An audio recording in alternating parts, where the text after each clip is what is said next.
하나님께서 새해부터 다시라고 하는 비전을 우리에게 주셔서 5개의 도약대를 지난 주일까지 우리에게 주셨습니다.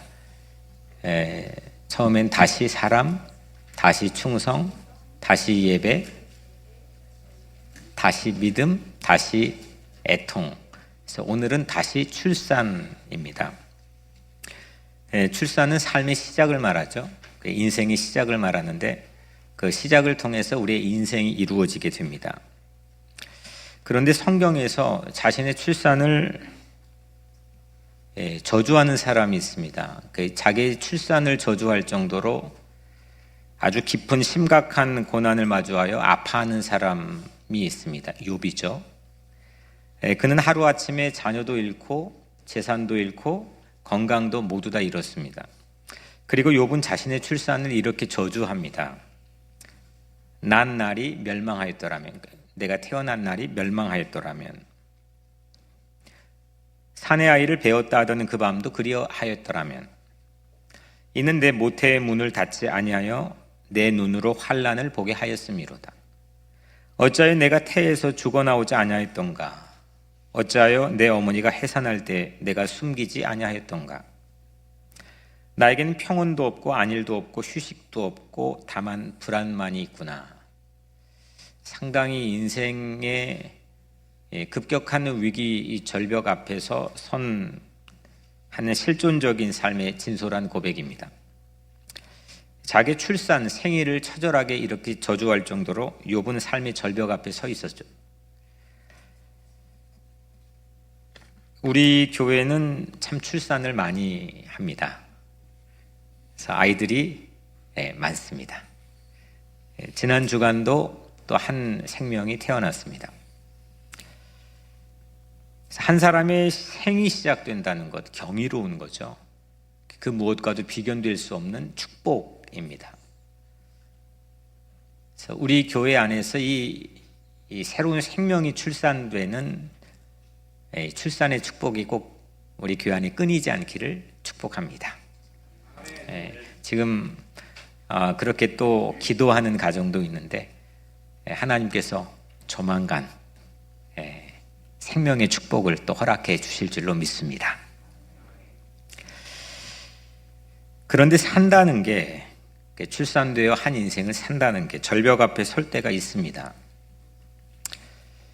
때론 이렇게 욥처럼 죽고 싶을 만큼 죽지 못해 사는 것 마냥 삶이 아플 때도 있습니다. 여러분들은 어떻습니까? 그런 때가 있습니까? 글을 하나 읽어드릴 텐데 누가 썼는지, 이 글을 누가 썼는지 한번 여러분들이 맞춰 보시길 바랍니다. 나는 한 여성이 지닐 수 있는 모든 것을 가졌습니다. 나는 젊습니다. 나는 아름답습니다. 나는 사랑에 굶주리지도 않았습니다. 하루에도 수백 통의 팬레터를 받고 있습니다. 나는 건강하고 부족한 것이 아무것도 없습니다. 미래도 보장되어 있습니다.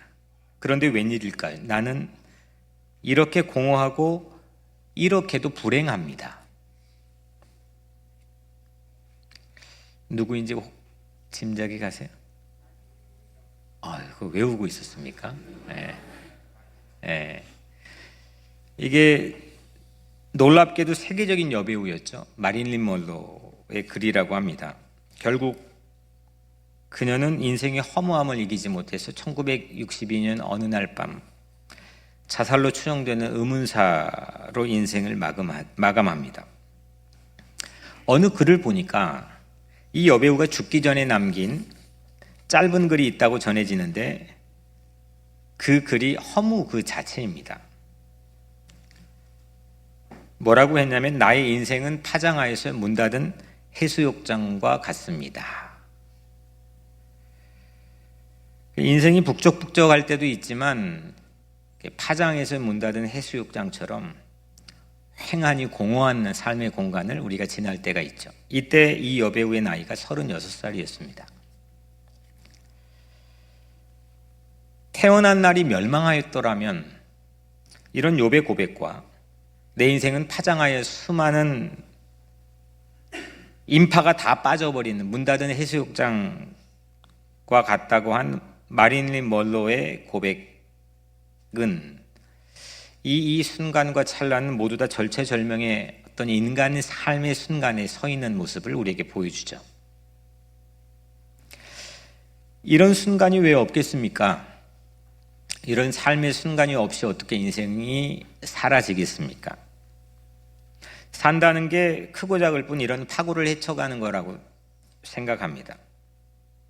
물론 이런 파고, 이런 절체절명의 절벽 앞에서 욥처럼 끝이 좋은 해피엔딩도 있고 또 마릴린 먼로처럼 새드 엔딩도 있습니다만 성경은 그 인생을 한 번의 인생으로 끝내지 않습니다.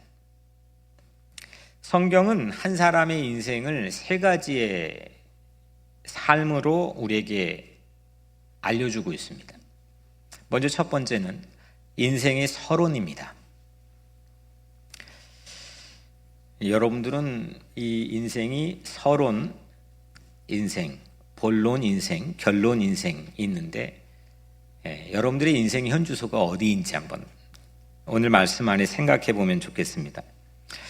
첫 번째 인생의 서론입니다.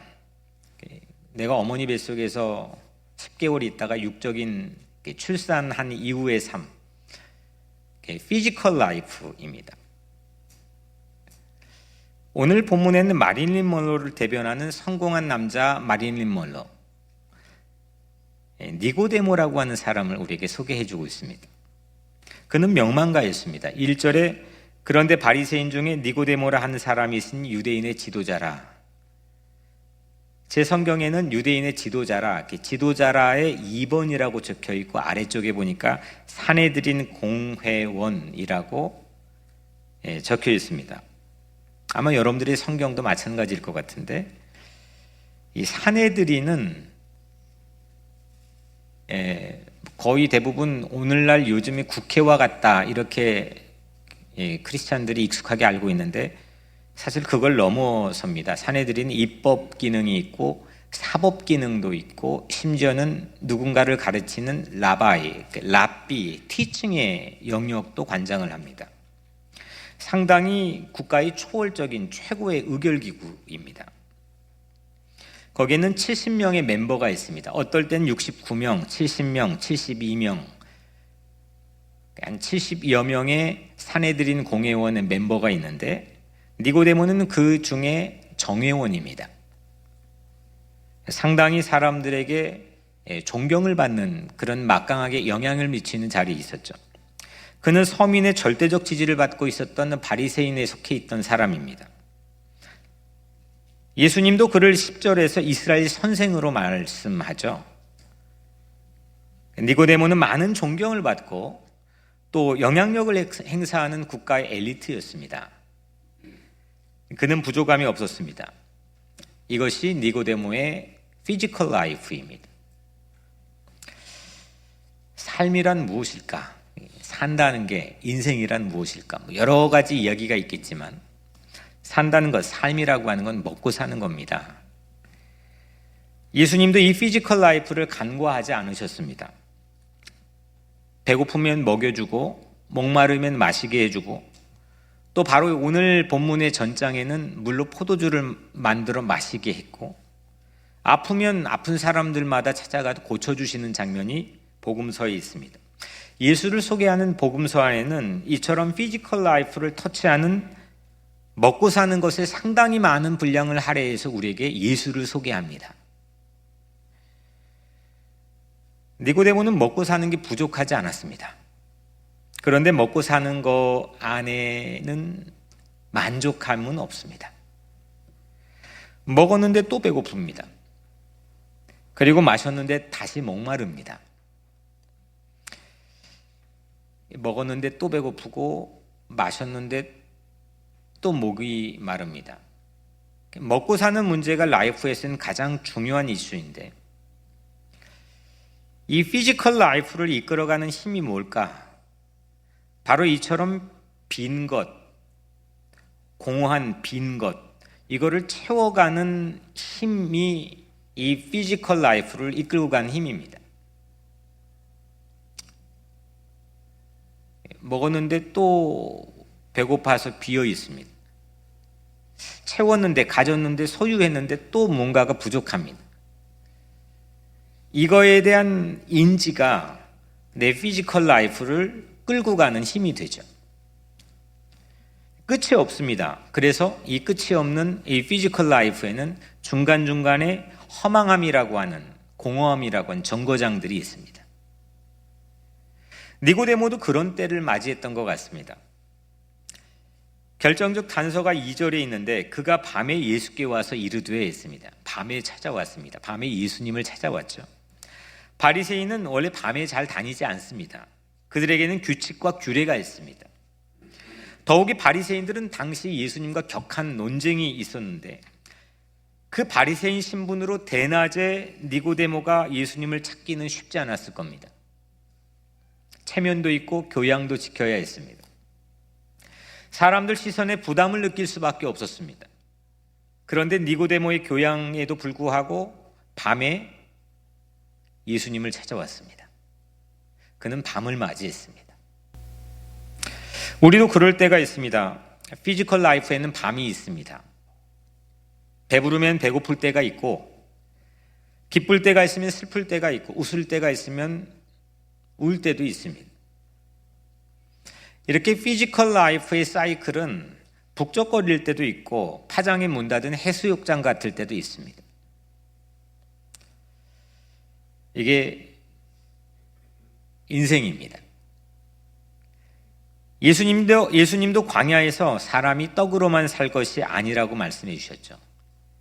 먹고 사는 문제에 상당히 중요하게 지대하게 관심을 가지고 있던 예수님도 그렇다고 인생이 다 떡으로만 해결되지는 않는다고 말씀했습니다. 그게 예수님이 보여주신 시험이었습니다. 이 피지컬 라이프에는 그래서 만족함이라는 게 없습니다. 인생의 이를 서론에는 허망함, 공허함이라는 이 밤의 정거장이 우리 인생에 마주치는 곳곳에 놓여 있습니다. 그 밤이라고 하는 정거장을 우리는 대면하면서 지나치며 살아갑니다. 두 번째로 인생의 본론입니다. 거듭난 삶. 성경엔 다시 태어난 삶, born again.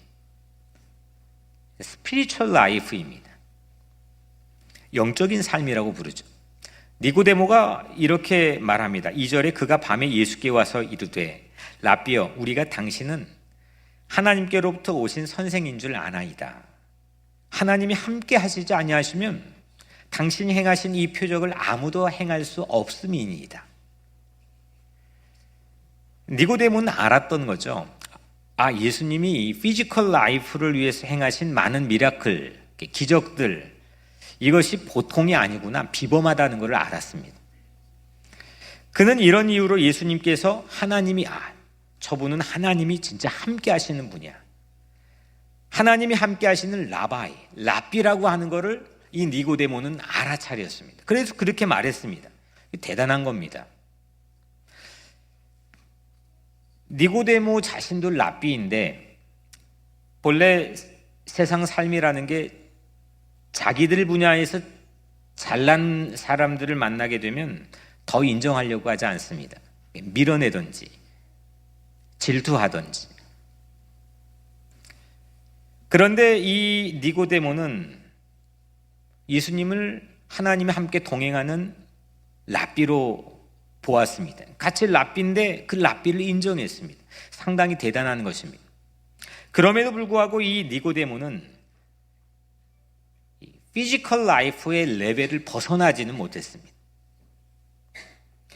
먹고 사는 부족을 해결하는 이 부족하다는 걸 해결하는 표적, 그 표적 안에서 예수와 라이벌 의식을 놓아둘 정도로 뛰어난 인품을 가졌지만 이 니고데모는 인생의 서론에만 머물러 있었습니다. 예수님이 이렇게 답하죠. 3절에 진실로 진실로 내게 이르노니 사람이 거듭나지 아니하면 하나님의 나라를 볼 수 없느니라. 사람이 거듭나지 아니하면 하나님의 나라를 볼 수 없느니라. 이 예수님의 반응, 예수님의 대답이 어찌 보면 상당히 무례한 것처럼 보여집니다. 왜냐하면 니고데모는 상당히 정중한 에티켓으로 예수님께 말했습니다. 질문했습니다. 그런데 이 정중한 질문을 거두절미하고 예수님은 다짜고짜 다시 태어나라고 말씀했습니다. 예수님은 그 교양에만 머물지 않았습니다. 예수님 눈에 니고데모는 영적인 밤을 지나고 있었고 영적으로 상당히 고갈되어 있었습니다. 저는 오늘 이 2절에서 3절로 넘어가는 2절은 니고데모가 말하는 게 나오고 3절은 예수님이 너희가 거듭나지 않으면 하나님 나라를 볼 수 없다는 말씀이 2절과 3절에 나오는데 이 2절에 3절로 넘어가는 성경에 쓰여져 있지 않지만 그 여백 안에서 상당히 많은 것을 깨닫게 됩니다. 건강한 교회는 무엇인가? 물론 교회는 덕담도 필요하고 예의도 교양도 칭찬도 필요합니다. 그런데 교회는 본질의 문제, 영혼의 문제를 이야기할 수 있어야 됩니다. 마릴린 먼로가 넘어가지 못했던 그 장벽, 그 장벽 앞에 서서 서론 안에 인생만 살 수밖에 없었던 그 절박한 삶에 대한 이슈, 그 이슈에 대해서 이야기할 수 있어야 됩니다. 교회는 그 장벽을 넘어가는 다시 태어나는 날, 그 날에 대한 이슈를 부각시켜야 됩니다. 인생의 서로만 다루는 교회는 자칫 사교 집단에 머물러 있을 수가 있습니다. 교회는 삶의 서론에서 본론으로 넘어가는 체험이 늘 있어야 되는 곳인 줄로 믿습니다. 교양, 에티켓, 이것은 허물을 극복할 수 있는 방안이 아닙니다.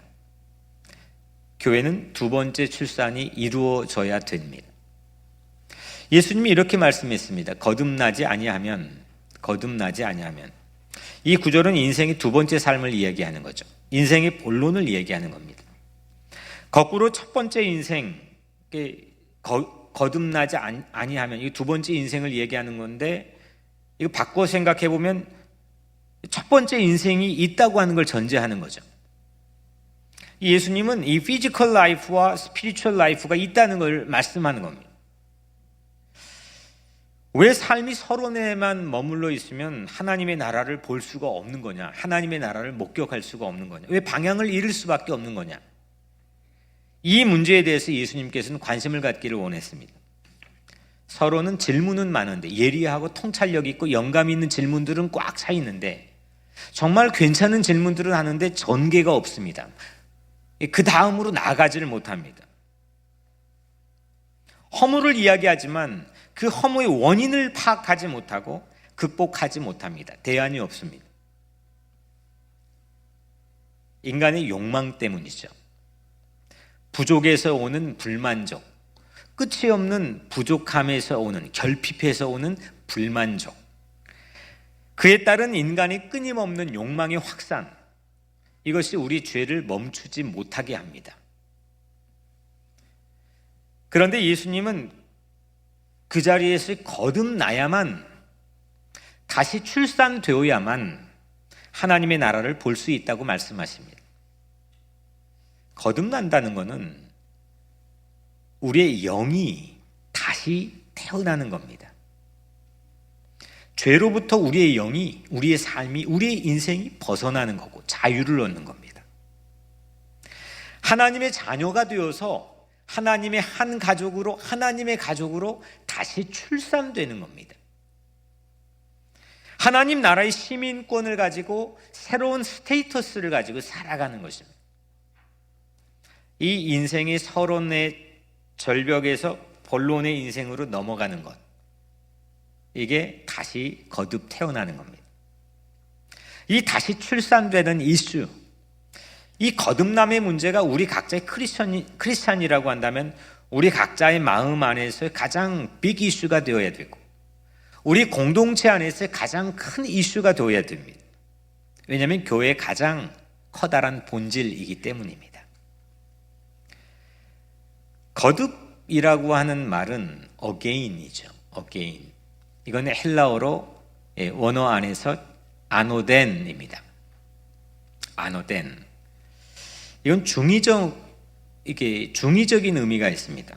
먼저 첫 번째로는 우리가 아는 것처럼 아노덴은 다시, 우리의 비전이죠. 다시, 새롭게, 이런 의미가 있습니다. 두 번째는 위로부터, 위에서 라는 의미가 있습니다. 중의적인 두 가지 의미가 한 단어에 있는, 아노덴이라는 단어에 있는 거죠. 니고데모는 이 다시라고 하는 이슈 앞에서 상당히 혼란스러운 모습을 우리에게 보여줍니다. 너가 다시 태어나지 않으면 하나님의 나라를 볼 수 없다라고 예수님 말씀하니까 그때부터 니고데모는 상당히 혼란을 겪습니다. 4절에 니고데모가 반응하죠. 니고데모가 이르되 사람이 늙으면 어떻게 날 수 있겠삼나이까? 두 번째 모태에 들어갔다가 날 수 있사옵나이까?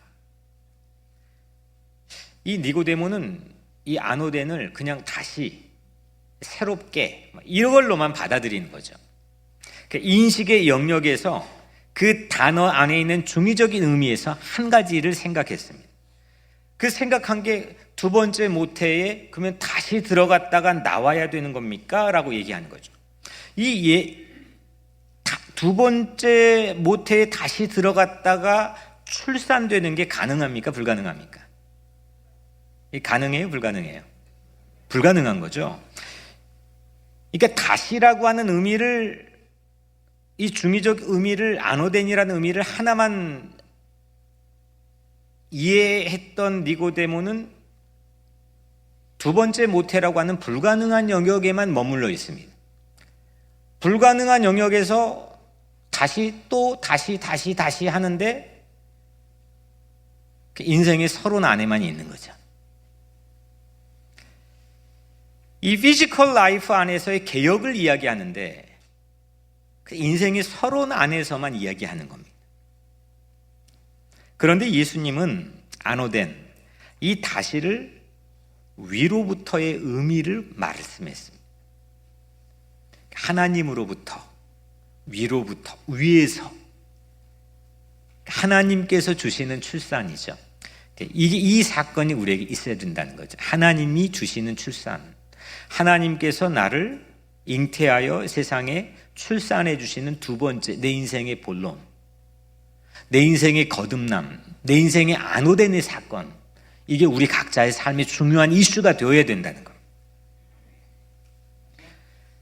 다시는 인간의 새로운 시도, 다시, again, 새로운 시도하자, 그렇게 다짐하거나 시도를 하거나 개혁만을 말하는 게 아닙니다. 이렇게 하면 늘 두 번째 모태의 불가능한 영역에 우리를 머물게 합니다. 안 되는 걸 다시 시도하게 하는데 그거는 불가능한 영역에 우리를 머물게 합니다. 세상에는 거듭남의 이 절박한 열망들이 곳곳에 늘 표출되죠. 요즘엔 그래서 성경에 이야기한 이 거듭남이라는 거를 다시 태어난 광주, 다시 거듭난 정치, 경제, 사회, 문화에서 곳곳에서 새로움을 표방하기 위해 사용되는, 그러니까 이대로는 안 된다는 거잖아요. 그러니까 다시 뭘 하겠다는 거잖아요. 아노덴이라고 하는 용어를 사용하고 있긴 하지만 니고데모처럼 불가능한 영역에서 늘 맴도는 모습을 보여줍니다. 불교도 아노덴을 이야기합니다. 다시 윤회를 이야기하죠. 이 다시라고 하는 윤회의 질서를 불교도 이야기합니다. 그 다시를 준비하는 수행에 상당히 골몰하고 집중하는 모습을 우리에게 보여줍니다. 그러니까 이 다시를 준비하는 삶에 대한 모습, 수행하고 고행하는 것은 저 같은 목사가 머리 깎고 옷 갈아입고 산에 들어가 수행하는, 일평생 수행하는 그분들의 책을 읽어보면 도저히 발벗고 따라갈 수가 없습니다. 그런데 그냥 다시입니다. 두 번째 모태에 들어갔다가 나와야 되는 불가능한 영역에 머물게 합니다. 이게 상당히 우리에게 중요한 통찰력을 제공해 줍니다. 니고데모식 거듭남은 인생을 서론에만 머물게 합니다. 그 사람이 아무리 뛰어난 인품을 가지고 있다고 해도, 아무리 많은 성취를 이루었다고 해도 인생의 인트로에만 머물게 합니다. 하지만 예수님의 다시는 위로부터 오는 겁니다. 예수님의 다시는 위에서 내려오는 거고 하나님에게서 오는 겁니다. 이걸 은혜라고 부릅니다. 지난주에 교회에서 한 가정에 새로운 아기가 출산되었죠. 네 번째 아이, 그 가정의 네 번째 아이입니다. 병원에 가서 아이 인생의 첫 예배를 드리면서 기도하는데, 보통 출산에 가면은 그 아이가 이제 출산된 이후의 삶을 축복하고 그 아이가 건강, 지혜, 만남, 학업 모든 것들을 축복하며 기도하잖아요.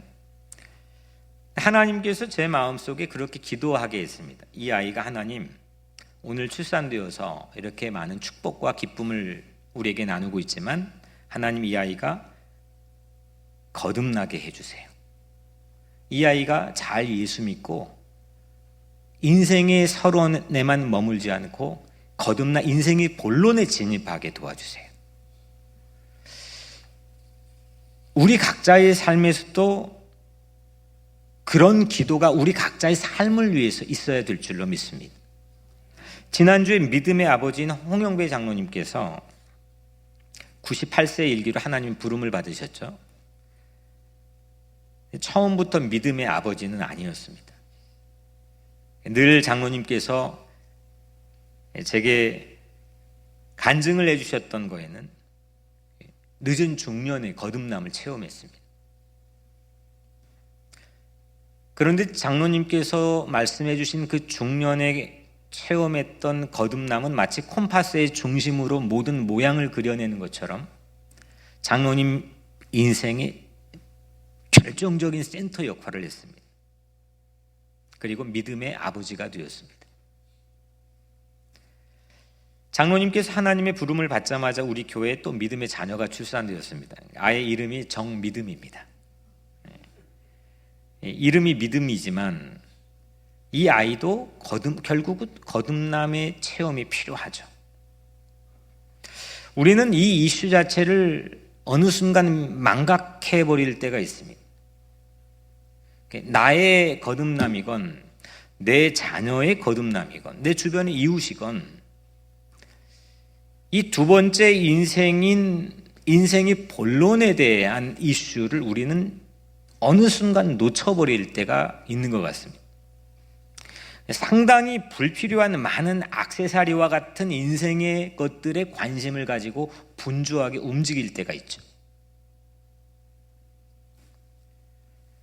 우리 홍영배 장로님 믿음의 아버지께서 하나님 부름을 받고 가시고 또 하나님께서는 정믿음이라는 아이를 우리에게 또 보내주시는 것처럼 믿음이 믿음을 낳는 겁니다. 이 거듭남의 이슈가 거듭남의 새로운 선물을 우리에게 가져다 주는 거죠. 오늘 우리 교회에도 이 믿음이 믿음을 낳는 역사들이 끊임없이 일어나고 여러분들의 가정 안에서도 그 믿음이 믿음을 낳게 하는 이것이 가장 큰 선물이요 이슈가 되기를 주의 이름으로 축복합니다. 우리는 두 번째 거듭난 삶을 위해서 자기 자신을 위해서도 내 자녀와 또 우리 이웃을 위해서도 기도할 수 있어야 됩니다. 교회는 영혼을 출산하는 곳이어야죠. 교회는 엄밀히 말해 스피리추얼 산부인과 같은 곳이어야 됩니다. 이게 멈추어져서 이 태문이 닫혀져 버리면 이 교회는 자기 가장 본질적인 기능을 상실해버리게 되는 거죠. 교회의 부흥이라는 게 뭘까? 교회의 부흥은 피지컬 라이프가 많이 모이는 데 있지 않고 영혼의 다산에 있는 줄로 믿습니다. 한 사람이 천하보다 귀하다고 주님 말씀하셨는데 그 한 생명이 다시 태어나 하나님의 자녀가 되는 것, 이것이 교회가 가지고 있는 가장 중요한 본질적인 기능이고 사명이면서 하나님께서 말씀하신 진정한 리바이벌이 바로 여기 있다는 걸 우리가 함께 인지하기를 축복합니다. 우리의 생각이 어느 순간 이 인생의 본론에 진입하지도 못했거나 아니면 본론에 진입했는데도 불구하고 어느 순간 인생의 서론에만 우리의 관심과 에너지가 집중되어 있을 때가 있다는 거죠. 내 자녀를 위해서도 또 우리 교회 사역 안에서도 내 각자의 인생의 삶의 스케줄이나 일정과 에너지를 분출하는 영역 안에서도 나는 정말 인생의 본론에 진입한 인생인가? 나는 정말 거듭남의 체험을 가지고 있는가?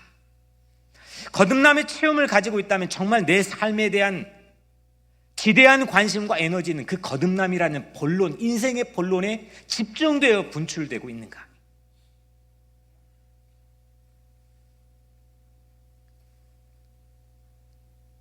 예수님께서는 오늘 이 니고데모의 이 두 번째 모태요, 두 번째 어머니의 태인 애시당초 불가능한 영역에만 머물러 있는 반응을 보시고 예수님은 출산하는 과정과 방법에 대해서 말씀해 주시죠.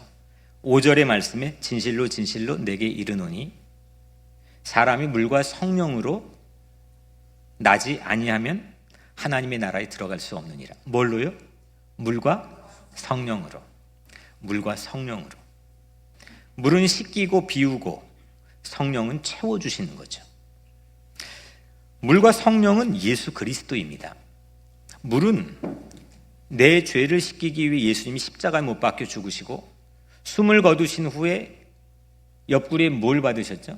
창을 받으시고 거기에서 뭐가 쏟아졌습니까? 물과 피가 쏟아졌습니다.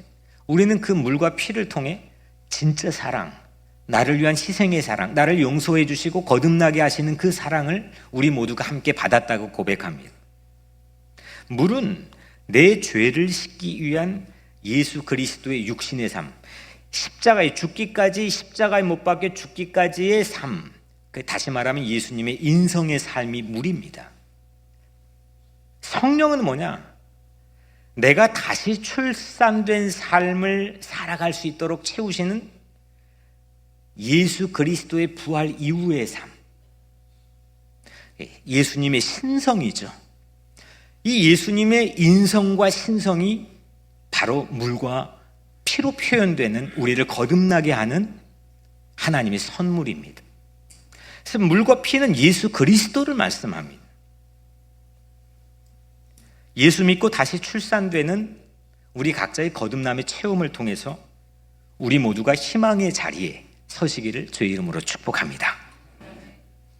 어디서나 희망이 될 수 있는 삶, 어떤 상황에서도 희망을 말할 수 있는 삶, 그게 인생의 본론에서 펼쳐지는 삶입니다. 사마리아 여인에게 예수님 말씀했죠. 이 물은 어떻게 했죠? 이 물은 다시 목말라요? 목마르지 않아요? 사마리아 여인이 물에 대한 소유권을 가지고 있었는데도 불구하고 목마르 있었잖아요. 이 인트로에 있는 삶을 사마리아 여인이 보여줬단 말이에요. 그 예수님께서는 그 사마리아 여인에게 무슨 선물을 주고 같이 대화를 하셨냐면 그 여인에게 결혼을 5번이나 했던 그 여인에게 예수님께서는 인생의 이 본론을 얘기하시는 거죠. 내가 주는 물은 먹고 또 먹어야 되는 물이 아니다. 부족에서 결핍에서 오는 것을 끊임없이 채워야 되는 공허라고 하는 정거장을 지나칠 필요가 없는 이 물을 먹고 마시는 자는 영원히 목마르지 아니하다. 이게 두 번째 라이프로 초청해 주신 스피리추얼 라이프의 예수님의 선물입니다. 그래서 우리는 물과 성령이신 예수 그리스도를 믿고 동행하면 어디서든지 우리 마음속에 소망, 희망이 있는 줄로 믿습니다. 마지막 세 번째로 인생의 결론입니다. 첫 번째는 인생의 서론 얘기했는데, 이거는 우리가 출산되어 살아가는 육적인 삶을 말했고, 그게는 피지컬 라이프라고 했습니다. 두 번째는 인생의 본론인데, 우리가 예수 믿고 다시 거듭 태어나 안오된 해가지고 스피리추얼 라이프를 살아가는 거죠. 세 번째는 인생의 결론입니다. 죽음 이후의 영원한 삶을 말합니다. 성경에서는 그 내세의 삶을 우리에게 분명하게 말씀하고 있습니다. 이터널 라이프입니다. 모두 죽습니다. 지난주에도 우리가 이 교회 공동체 안에 장례 예배를 했습니다만, 모두가 죽습니다. 이건 거부하고 피할 수 없는 어떤 진실입니다. 팩트입니다. 욥도 죽었고, 마릴린 먼로도 죽었고, 니고데모도 죽었습니다. 그런데 예수 그리스도를 믿고 다시 출산된 삶, 인생의 본론에 진입한 삶, 그 서론의 그 무지막지한 우리를 억누르는 장벽을 넘어선 삶, 그 삶은 죽음 이후에도 영원한 삶을 맞이하는 줄로 믿습니다. 15절에 이는 그를 믿는 자마다 영생을 얻게 하려 하심이니라. 아멘. 누구를 믿는 자마다? 예수를 믿는 자마다 뭐가? 영생, 이터널 라이프, 영원한 생명, 영원한 삶이 열리게 된다는 거죠. 이 다시라고 하는 이 안오된, 성경에서 가장 클라이막스, 그리고 가장 절정의 부분으로, 또 가장 도전적으로 우리에게 이 다시라고 하는 이 이슈를 우리에게 도전해 오셨던 예수님. 근데 이 출산은 인생의 본론만 진입하게 하는 게 아니라 인생의 결론에도 막힘없이 도달할 수 있도록 우리를 인도해 주시는 줄로 믿습니다. 이터널 라이프, 이게 인생의 결론이라는 거죠. 이건 선한 자나 악한 자나 똑같이 마주하게 되는 인생의 결론입니다. 성경이 말하고 있는 인생의 마침표는, 결론은 이터널 라이프입니다. 예수를 믿는 자는 이터널 라이프를 얻습니다. 16절, 하나님이 세상을 이처럼 사랑하사 독생자를 주셨으니 이는 그를 믿는 자마다 멸망하지 않고 영생을 얻게 하려 하심이라. 하나님이 세상을 사랑하신다 그래서 하나님이 세상을 이처럼 사랑하사. 근데 그 세상은 피지컬 라이프입니다. 이 세상이 스피리추얼 라이프나 이터널 라이프가 아닙니다. 언젠가는 종식되고 언젠가는 끝이 있는 이 피지컬 라이프로 이루어져 있습니다. 이 세상의 분자는 그렇게 피지컬입니다. 물리적입니다. 근데 그 안에서 우리는 마치 이게 이터널처럼 살아가 버리면 이건 상당한 이 장벽에 부딪히면 수없는 공허 허망의 정거장에서 우리는 그 상황을 마주할 수밖에 없게 된다는 거죠. 이 피지컬 라이프에는 뭐가 있냐? 욕망이 있습니다. 그 부족과 결핍을 무엇도 채워야 되는 끊임없는 욕망, 이 누구에게나 다 있습니다. 이 욕망이 악과 죄를 낳는다고 성경은 말씀하죠. 그 악과 죄는 사망을 낳는다고 말씀했습니다.